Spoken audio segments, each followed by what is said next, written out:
কেউ ভুট্টার জন্য আমার হাত যে আমার ওয়াইফকে নিয়ে একটা বাজে কথা বলার আগে 10বার চিন্তা করবা। কতবার বুঝাবো তোমাকে? হ্যাঁ, তোমার সাথে যখন আমার বাইরে দেখা হয়েছে ওই দিনও তোমাকে বুঝিয়ে বলেছি, ওয়াইফ গ্রাম থেকে আসুক, শহর থেকে আসুক, বিদেশ থেকে আসুক, আমি ওকে পছন্দ করি অপছন্দ করি, শি ইজ মাই ওয়াইফ। তুই জানেন যে মেয়েটাকে টাচ করছি বুঝছি, do you have any idea মেয়েটাকে? আমার ফার্স্ট লাভ, ভালোবাসি আমি। আপনার জন্য আজকে ওর গায়ে হাত দিচ্ছি। আপনি কি কল্পনা করতে পারেন আমার ভিতর দিয়ে কি কি যাচ্ছে? ওহান, বৌমাকে নিয়ে আজকে একটু শপিং এ যাবি, ওর কিছু কেনাকাটা আছে। অফিসে আছে, কাজের অনেক প্রেশার। নতুন করে প্রেশার দিও না। প্রেশার? তুই কি ওকে কাঁধে করে নিয়ে যাবি? হ্যাঁ, গাড়ি আছে, ড্রাইভার আছে, গাড়িতে করে যাবি, শপিংটা করবে, বাসায় নামিয়ে দিবি, শেষ। তোমাকে বললাম তো অফিসে প্রেশার বাবা। তুমি বাসায় আছো না, তুমি নিয়ে যাও। আমি পারবো না। এটা পারবি না, আমি জানতাম। ঠিক আছে, তোর যেতে হবে না। বাবা, তুমি ওই চেয়ারে বসো। কেন? উনি আমার পাশের চেয়ারে বসবে না, কোথাও বসবে তুমি কেন বলে দিই? না, যেখানে ইচ্ছে সেখানে বসবে না। স্বামীর পাশে স্ত্রীরাই বসে। কোথায় লেখা আছে? হাজবেন্ডের পাশের চেয়ারে যে ওয়াইফকে বসতে হবে এটা কোথায় লেখা আছে? আর উনি কেন এখানে বসবে? উনি মানুষ না? হ্যাঁ, নাকি উনি শুধু ওয়াইফ? ওনার চয়েস নাই? ওনার যেখানে ইচ্ছে উনি সেখানে বসবে। এখানে দুইটা চেয়ার আছে, জোর করে কেন এখানে বসাতে যাচ্ছ বাবা? কি চেষ্টা করতেছো আমাকে একটু বলো। ঠিক আছে বাবা। সরি, অনেক মজা হয়েছে। তাই তুমি খাইছো এটা? সবজিটা ট্রাই করে দেখো। আচ্ছা, একটা নর্মাল সবজি এত মজা কি করছো তুমি বলো তো? নানি শিখাইছে? তোমার হাতে কি নানি জাদু দিয়ে দিচ্ছে? কিন্তু আজকে হাতে রান্নাতে কিন্তু আমার জাদু নেই। কেন? বুয়া রান্না করছে? মানে হচ্ছে যে সবকিছু রান্না করেছে, আজকে আমাদের বউ রান্না করেছে। তুমি কি সিক ফিল করতেছো? বলো না, কোনো সমস্যা নেই, তোমার তো বয়স হয়েছে। ওর যদি মনে হয় তুমি আমার জন্য রান্না করতে পারবা, টোটালি অল রাইট। আমি এটা শেফ পেকে দিই। জানো না আমি তোমার হাতে রান্না ছেড়ে হাতে রান্না খাই না? কখন খেতে দেখছো? কেন দিস? কথা বলতেছো না কেন? তোমরা দুজন জোর করে আসলে কি করে ট্রাই করতেছো আমাকে একটু বলো। হ্যাঁ, প্রেশার দেওয়ার একটা লিমিট থাকা উচিত, ফোর্সের একটা লিমিট থাকা উচিত না? তোমরা তো সবকিছুতে লিমিট ক্রস করে ফেলতেছো। এই যে আপনার প্রবলেম কোথায়? গতকাল আসছেন না, এবার সে গেস্ট না, টু রেস্ট নেন, গেস্টের মতো থাকেন। আমি গত 30 বছর আমার আম্মার হাতের রান্না ছাড়া কারো হাতের রান্না খাইনি, আর সামনেও খাবো। আপনার যদি এই বাসে রান্না করতে ইচ্ছা করে প্লিজ রান্না করবেন, নিজে খাবেন, সেটা আমার সামনে দিবেন না। জোর করে আমার মা হওয়ার চেষ্টা করবেন না। বাবা, আমার মনে হয় না আপনার ছেলে আমার সাথে সংসার করতে চায়। উনি সংসার না করলে না করুক, আমার সাথে যদি কথাও না বলতে চায় না বলুন, সমস্যা নেই। কিন্তু বিয়ের পরে যখন অন্য আরেকটা মেয়ের সাথে মেলামেশা করবে বাবা, তখন তো আমার কষ্ট হয়। আমি গ্রামের মেয়ে, মধ্যবিত্ত পরিবারের মেয়ে, আমি মূর্খ না বাবা, আমার বিবেক আছে। চোখের সামনে আর কিছু দেখি কি নিজেকে কন্ট্রোলে রাখা যায় বাবা? মারে, আমি চাইলে আমার ছেলেকে অনেক বড় ধনী পরিবারের মেয়ের সঙ্গে বিয়ে করি। কেন দৈনিক জানো, ওদের মধ্যে সেই জিনিসটা নাই যেটা গ্রামের সহজ সরল কোনো পরিবারের মেয়ের মধ্যে আছে। তুমি অনেক লক্ষ্মী নেই, অনেক। তোমাকে আমরা এ বাড়িতে ছেলের বউ করে আনি মা, আমাদের মেয়ে করে দিচ্ছি। সুতরাং তোমার যাবতীয় সমস্যার দায় দায়িত্ব আমাদের। বাবা, আপনি বুঝতে পারছেন না? আপনি নিজেকে একটাবার আমার জায়গায় দাঁড়া করিয়ে দেখেন তো বাবা। আপনি যদি মেয়ে হতেন আর আপনার হাজবেন্ড যদি আপনাকে ছেড়ে অন্য কোনো মেয়ের সাথে রিলেশনশিপে যায়, আপনার কেমন লাগবে তখন? খুবই দুঃখজনক বিষয়টা। আজকে আপনাদের সবাইকে ডেকে এনেছি একটা গুরুত্বপূর্ণ কথা বলার জন্য। আশা করি আপনারা মনোযোগ দিয়ে শুনবেন। আমার শরীরটা বেশ অসুস্থ, বেশ কিছুদিন ধরে আমি ভালো ফিল করছি না। ঠিক মতো মেডিসিন নিচ্ছ না? না, সবকিছু না। আমাকে ডাক্তারের পরামর্শ অনুযায়ী কিছুদিন বেড রেস্টে থাকতে হবে। আর আমার একমাত্র ছেলে রোহানকে তো আপনারা জানেন, তার সঙ্গে কাজ করেছেন। আমার অবর্তমানে আমার দায়িত্বটা পালন করবে মিসেস মাইশা, রোহানের স্ত্রী।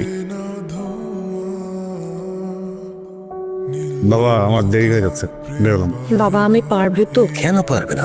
আমার কোম্পানি তুমি চালাতে পারবে না? আপনার মতো বাবা পাশে থাকলে কোম্পানি কেন, পুলিশও চালাতে পারবে। এই তো সাবাস।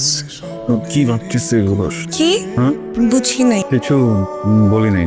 অফিসে যাবেন না? অফিস দরকারি, অফিস। একটা কথা ছিল। হ্যাঁ? একটা কথা ছিল। না, এটা তো বাসা, বেডরুম না। অফিসে যে বলি, হ্যাঁ, কাজের কথা যা কিছু বলার অফিসে যে। পার্সোনাল কথা। কি পার্সোনাল কথা? আজকে আজকে কি আমার সাথে আপনার সাথে একটা কর্পোরেট পার্টিতে যেতে পারবেন? কর্পোরেট পার্টিতে যাবো? অ্যাকচুয়ালি আমি বাবাকে বলেছিলাম, তো বাবা বললো ওনার শরীর ভালো না, মাও যাবে না, তাই আপনাকে আর আমাকে যেতে বলেছে। যাবেন? না, যাওয়া তো খারাপ কিছু না, কিন্তু সমস্যা নেই, যাবো। আপনি গিয়ে ফোন দিন আমাকে। মানে ফ্যামিলি ইনভিটেশন তো, আলাদা আলাদা গাড়িতে গেলে কেমন দেখায় না? একসাথে যাই। সাথে একসাথে যাই। হ্যাঁ, আমি দেখি দেখি মানে? মানে ভেবে বলতেছি, কিছু মনে করবেন না, উনি সবসময় মজা করেন। রোহান পার্টিতে আসবে বললেও পারতে, এতগুলো কল দিলাম, পিক করলে না যে? Ahana, meet my wife. এই গিয়ে ভুট্টার জন্য তুমি আমার ফোন পিক করনি? সিরিয়াসলি রোহান, কোথা থেকে যে নিয়ে এসেছো? শোনো, একটা কথা বলি, আগেও বলেছি, গাধা পিটিয়ে না মানুষ করা যায় না। ওর সাথে থাকতে থাকতে তুমি ওর মতো হয়ে যাবে। যা বলেছি কথাগুলো শোনো। অহনা প্লিজ, আমরা একটা পার্টিতে আছি তো, এখন এসব নিয়ে কথা না, শিট ম্যান শিট, আমার ফুল ড্রেসটাকে নষ্ট করে দিল মেয়েটা। গ্রামের আনকালচার মেয়ে কোথাকার, জানো আমার ড্রেসের প্রাইস কত? জানবে কিভাবে? এসেছে তো গ্রাম থেকে। গেও খ্যাস, আপনি গেও ভুলটাকে কে আলো করতে পার্টিতে, এত ক্লাসি একটা পার্টিতে। আপনি তো আমার গাড়িতে করলেন। কার সাথে কিভাবে কথা বলতে সেটাকে ভুলে গেছিস? গেও ভূত কোথাকার। তুই গেও ভূতটার সঙ্গে আমার হাত। যে আমার ওয়াইফকে নিয়ে একটা বাজে কথা বলার আগে 10 বার চিন্তা করবা। কতবার বুঝাবো তোমাকে? হ্যাঁ, তোমার সাথে যখন আমার বাইরে দেখা হয়েছে ওই দিনও তোমাকে বুঝিয়ে বলেছি, ওয়াইফ গ্রাম থেকে আসুক, শহর থেকে আসুক, বিদেশ থেকে আসুক, আমি ওকে পছন্দ করি অপছন্দ করি, শি ইজ মাই ওয়াইফ। তারপর আমাকে বারবার ফোন দিয়ে গেছে, প্রত্যেকটা রাতে তুমি আমাকে ফোন দাও। এই মানুষটা তোমার ফোন থেকে কষ্ট পায়। আমি সব কিছু দেখে কিন্তু কিছু বলতে পারি না। কেন? হ্যাঁ, কিভাবে না করবো তোমাকে? আর কি বলছিলে একটু আগে, এই পার্টিতে ওকে কে ঢুকতে দিয়েছে, তাই না? হ্যাঁ, একটাবার নিজেকে জিজ্ঞেস করো, এই পার্টিতে তুমি কি করছো? তোমাকে কে ঢুকতে দিয়েছে? প্রধান গ্রুপ অফ ইন্ডাস্ট্রিজের 80% শেয়ার হোল্ডারের বৌমা আমার ওয়াইফ। সে যদি এই পার্টিতে ঢুকতে না পারে তাহলে কি 5% শেয়ার হোল্ডারের মেয়ে পার্টি করবে? নিজের যোগ্যতার মানুষের সাথে কথা বলবা। নেক্সট টাইম তুমি যদি আমি বা আমার পরিবারের কারোর সাথে কোনো বাজে আচরণ করো বা কন্ট্যাক্ট করা ট্রাই করো, এটা তুমি এবং তোমার বাবার জন্য অনেক খারাপ হবে। চলেন। কি করছিলেন আপনি? কিছু না, জাস্ট ওকে, আপনি আমাকে বলতেই পারেন। সরি। সরি বলছেন কেন? শোন, আপনার সরি বলাতে আপনি যা করছেন সেটা চেঞ্জ হবে।